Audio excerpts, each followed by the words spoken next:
This is your USMNT Abroad midweek update from February 21st to February 24th of 2022. Hi, if you're new here, I'm Filippo, and welcome to Tactical Range TV, and welcome to a channel favorite, where every Friday we update you on how the Yanks did abroad over the midweek, and every Monday, yes, we'll be back on Monday, we update you on how the Yanks did abroad over the weekend. And as we all know here, if you've been here for long enough, every Monday the episodes are much longer because there's more players playing over the weekend. Now, February's coming to an end, but we do have some big, massive plans in March. As we talked about in previous streams, we have the Tactical Yanks podcast coming out with Pete from 11 Yanks. The Adrian Simon Gill interview will be released next Tuesday. World Cup qualifying will also end in March. And hopefully Dustin doesn't cut this out of the video, but we're also releasing tactical merch. Yes, the store will be up. And if this is on the video, that means Dustin didn't cut it. And I'll only know when the video's out. That's what I'm trying to say. But before we start, make sure to hit that like button, subscribe to the channel. We'll make all these announcements soon and let you all know. All right, so, I got nothing else to say. Let's do this.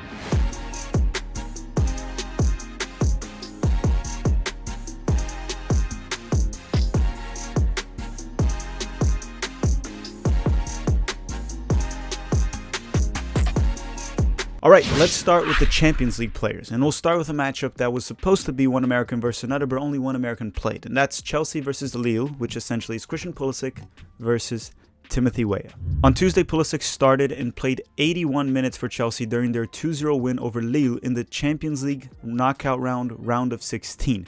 This was the first leg of the match, and this was played in England. For that same match, Timothy Weah stayed on the bench the full 90 minutes for Lille. As for Pulisic, let's just say some Chelsea fans with an English accent owe him an apology. Pulisic balled out. He had a fantastic game. For starters, he scored Chelsea's second goal off a nice diagonal run in the left flank and a beautiful pass from Conte. Even off balance, Pulisic managed to get the ball out of the goalkeeper's reach to get Chelsea the 2-0 win. He played as a left winger, which when you play your players in your best position, they usually play better. And he played in the left wing more as an inverted winger, as he does cut in a lot, or sometimes, as people will say, an inside forward.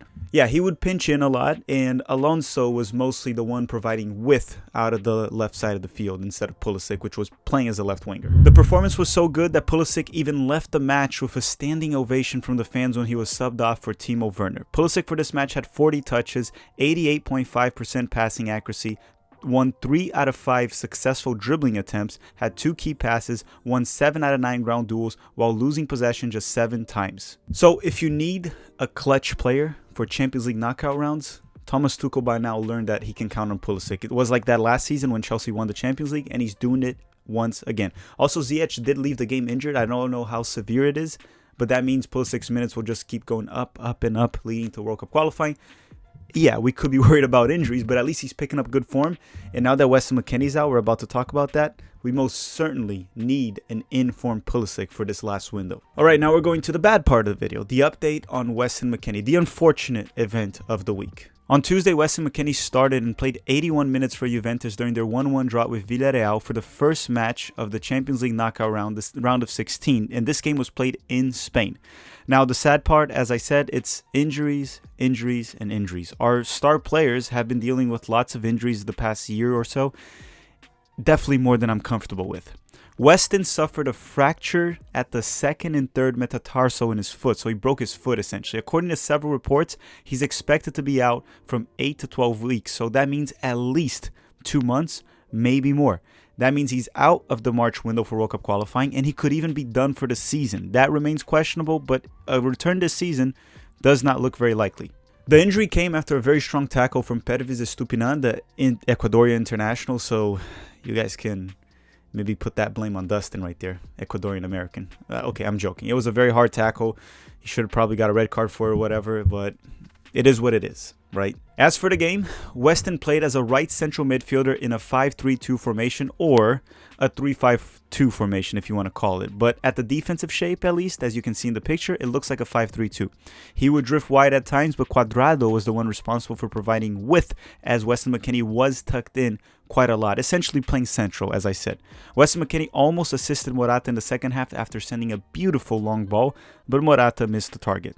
Now, Weston Mckennie for this match had 39 touches, 90% passing accuracy, 3 key passes, won 2 out of 5 ground duels, and won 1 aerial duel, the only one that he had. This injury comes to Weston Mckennie when he was at the best form of his life, which is unfortunate for him, for Juventus, and the US men's national team. Us here from the Tactical Manager TV community, me and Dustin, are wishing Weston a speedy recovery, and so are all the USMNT fans, right? So Weston, don't rush it. Take your time, come back healthy. We'll be ready to have you back with the US men's national team, sending you only good vibes. Okay, so before I move on to the Europa League, Conference League, and other leagues that play throughout the week, let's just quickly go through the situation of the Americans in the Champions League, and then we'll move on to the video, just like if their team are going to go through or not. So Zach Steffen and Manchester City are pretty much at the next round after Manchester City defeated Sporting 5-0 at Portugal. Brenden Aaronson and RB Salzburg are going to have to battle it out against Bayern the next match in Germany after a 1-1 draw in Salzburg. Remember, there's no away goal, so pretty much a draw goes to PKs, or extra time and then PKs, and the winner of the next game will go through. A tough challenge, but honestly, Salzburg might be able to pull through. As for Pulisic, as we said, he seems very close to advance, and Lille from Weah seems to be out. Chelsea won 2-0. Now they're going to go to France to play the second match, but I find it very unlikely that the French champs will come back from this one. The current Champions League champs are likely in the quarterfinals. Now, I know Weston McKennie's out, but Juve still is my pick to advance after getting a 1-1 draw with Villarreal in Spain. All right, that does it for the Champions League section. All right, now we're off to the Europa League. And let's start with Serginho Dest from Barcelona. On Thursday, Dest started and went the full 90 minutes for Barcelona during their 4-2 victory over Napoli. Barcelona wins 5-3 on aggregate and advances in the Europa League. Tactically, Serginho Dest looks like a different player. Much better on defense, does not get caught off position like before. Better on ground duels as well. And by the way, he had a pretty tough matchup with Insigne from Napoli, future Toronto FC player. Around the 16th minute mark, Dest had a pretty nice shot from long range, but he did miss the target. The one issue I've been having with the way Dest has been playing lately in Barcelona is he doesn't push forward and is not as involved on offense as before, as he was with Koeman, for example, under Xavi. He also doesn't push up as much, so that's probably the main reason, and it probably has to do with the way Xavi wants him to play. Regardless, he looks far more developed tactically and much better defensively than before. Up top, the only thing I want to see him improve is his crossing. It continues not to be very good. Besides that, another solid performance for Serginho Dest. Just to add on to it, Serginho Dest had 47 touches in this match, 89.7% passing accuracy, won 6 out of 7 ground duels, won the only one aerial duel that he had, and was fouled twice. He also had 2 out of 2 successful dribbling attempts. It's the second consecutive game in a row that Serginho Dest has played well for Barcelona. Now, Gio Reyna and James Sands from Dortmund and Rangers. Well, actually they didn't play. On Thursday, James Sands stayed on the bench the full 90 minutes for Rangers during their 2-2 draw with Dortmund in the Europa League. Rangers won the first leg 4-2, and now Borussia Dortmund are eliminated. As for Gio Reyna, he was not available as he is recovering from a minor hamstring injury. He should be back to training in the next 10 to 14 days, which does not mean he'll be back to playing around that time. It means he'll be back to training. I wouldn't be surprised if Reyna is not even back playing in March, right? It can take 21 to 30 days. So, yeah, let's hold our hopes down. I personally don't think he will be available for the U.S. men's national team March window. The last player in the Europa League to talk about is Tyler Adams from RB Leipzig. On Thursday, Tyler Adams started off on the bench and came in at the 90th minute for RB Leipzig during their 3-1 win over Real Sociedad. RB Leipzig won 5-3 on aggregate and has advanced in the Europa League. So yeah, Tyler Adams, he pretty much didn't play. But RB Leipzig has been playing very well lately. Quite impressive, to be honest. And to me, they are one of the favorites to win the Europa League. Actually, if I had to bet on one team winning it, I actually have RB Leipzig winning it all. Now let's go to the Americans that were playing the UEFA Conference League, essentially the third division of the Champions League. And many clubs, at least the bigger clubs, don't really give a crap. So in the first player we want to talk about is Conrad de la Fuente from Olympique Marseille. On Thursday, Conrad started off on the bench and came in at the 83rd minute for Marseille during their 3-0 win over Karabag, and Marseille has now won on aggregate 6-1 and advanced in the Europa Conference League. Conrad only needed roughly 8 minutes in the field to score Marseille's third goal, and it was a nice one-on-one with the goalkeeper with a clinical lefty finish, which is great to see considering Conrad had struggled with the final decision all season long, the long shot, the crossing, the finishing. It's good to see him being clinical in front of the goal.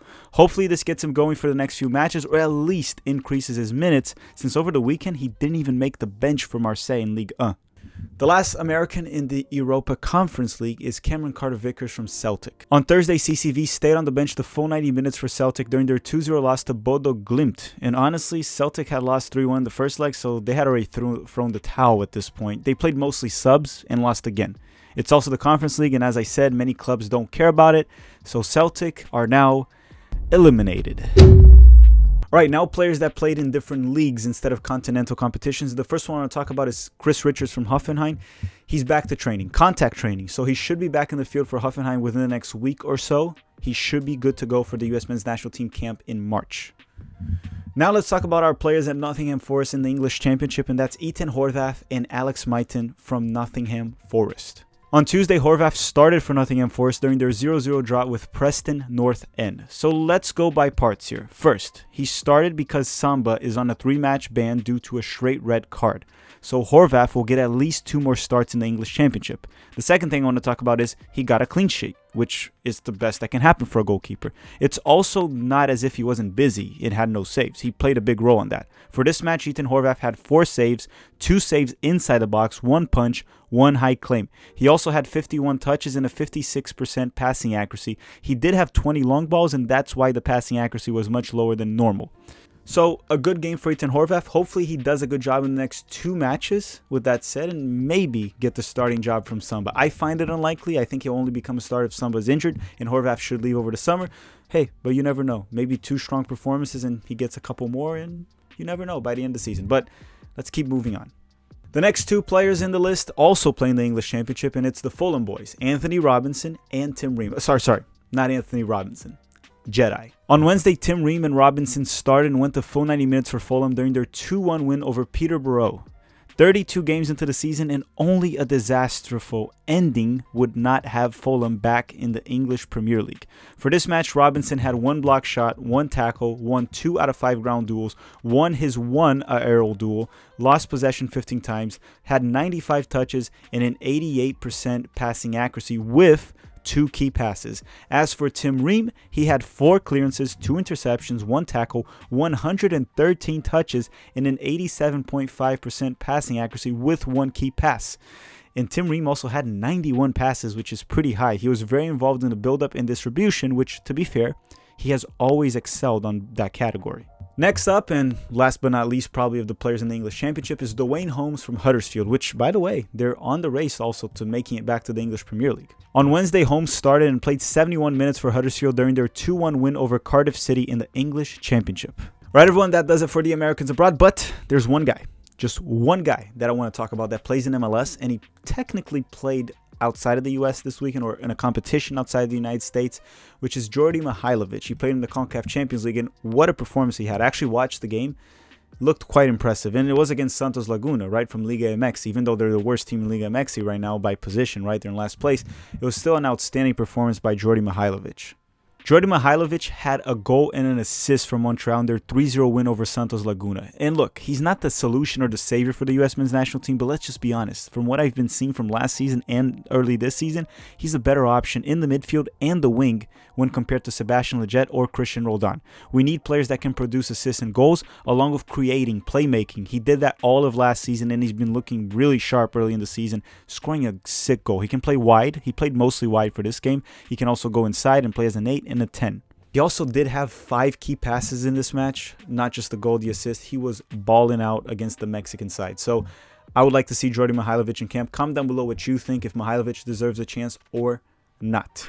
Alright, everyone, that does it for this video. I also want to give a special shout out and a big thank you to all the members of the channel. Anyone that became a member of the channel, hitting the join button on YouTube, you get early access to a few videos. We also are trying to work on some perks and maybe giveaways to members. We're working on all that. So a big thank you to everyone that's a member of the channel supporting Tactical Manager TV. And a big thank you to you as well. If you're not a member, just hit the like button. It's a fantastic way to support and help us grow the community. Don't forget, Americans Abroad will be back on Monday. We'll do the weekend recap. And on Tuesday, Adrian Simon Gill interview. We got it released. Well, not released. We got it approved by Barcelona and his agent. So the video will be out on Tuesday.